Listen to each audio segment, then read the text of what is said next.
Hi, everyone, and welcome to the Child Anxiety Fact Podcast. My name is Dawn Friedman, and I'm the owner of Child Anxiety Support, a membership for parents of anxious kids. I have my master's in clinical counseling and additional postgraduate training in child anxiety disorders, including exposure and response prevention and the Supportive Parenting for Anxious Childhood Emotions program, or SPACE program, which was designed by Dr. Ellie Lebowitz of the Yale Child Study Center. I'm also certified in infant-toddler mental health. FACT stands for Frequently Asked Questions, and each week I'll be answering your questions about childhood and teen anxiety. Let's get started. Thanks for your patience over the last 3 weeks, folks. I've had a lot going on in my life, including a move to another state and all the chaos that goes with that. And I had to let go of some of my to-do lists so that I could pay full attention to the things that could not be put off. We are settling in here at our new house, and although we're still adjusting, I'm ready to be back on the mic and answering your questions about child and teen anxiety. And this first question is a great one. Specifically, the person asked, should I tell my teen that he has an anxiety disorder? Will it help him? First, let me share the arguments I've heard against sharing an anxiety disorder diagnosis with a child or teen, namely that doing so can influence how a person sees themselves and their functioning, especially for teens who are working on issues of identity, figuring out who they are and what that means. Being told that they have a specific diagnosis may become a very important aspect of who they are in ways that can be limiting. In my clinical practice, I've met with teens who are extremely attached to their diagnosis and the limits it brings that moving on through it. Learning to manage it might feel like giving up a part of themselves. If their anxiety diagnosis has made them feel special and unique, if it's been something that's had a number of accommodations, such as maybe people who are extra careful with that person, like if a friend says, oh, I'll go and ask the teacher for the assignment because I know you have anxiety, then that's a lot to lose. It's losing an aspect of yourself. Part of our work in therapy is helping kids who are having this experience to see that they are more than their anxious functioning and that learning to live with it will expand their lives. So it's okay to lose some of the protection and safety of identifying with an anxiety disorder. And it's also building an identity that allows them to be more than their anxiety. So they identify as someone with anxiety, and now we give them the opportunity to identify as someone who overcomes anxiety.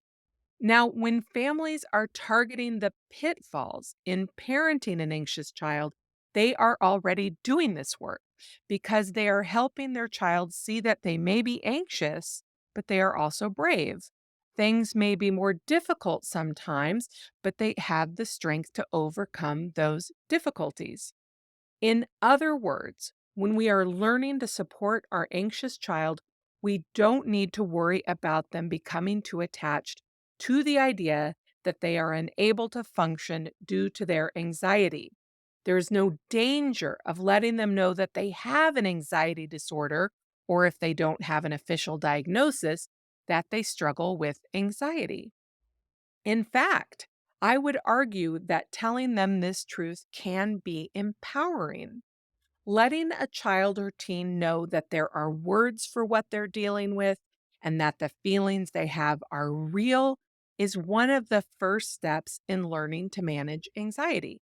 This is part of cognitive behavioral therapy, where we learn about anxiety, how it works, how it limits us, what we can do about it. In my experience, most kids feel relief to find out that there is a name for what's happening to them. Helping them understand that anxiety is a part of us, not the full sum of us, is important. It validates and normalizes our experience. Lots of people have anxiety, and lots of people have wonderful big lives in spite of it. That's because we can learn to run anxiety so it doesn't run us. So, how do we tell our kids? We tell them by explaining that anxiety is normal. Everyone has it. But some of us are more sensitive to it than others. Some of us are highly tuned into things that seem threatening. When those feelings get too big for us to handle and begin limiting us from doing the things we need and want to do, that's called an anxiety disorder. Okay? What that means is that the anxiety is getting out of hand. I always tell kids that having a little anxiety is a good thing. It's what reminds us to look both ways before we cross the street. But having too much anxiety may make us not even want to try crossing the street. That just feels way too scary. We need to learn how to talk back to our anxiety so we're not always stuck staying on one side of the street.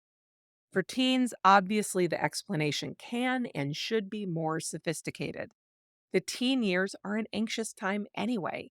It's hard to go from child to adult.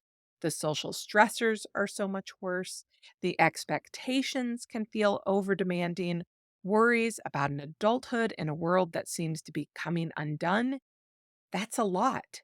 I've said before that anxiety is an existential crisis, and that's especially true for teens who are already in an existential crisis.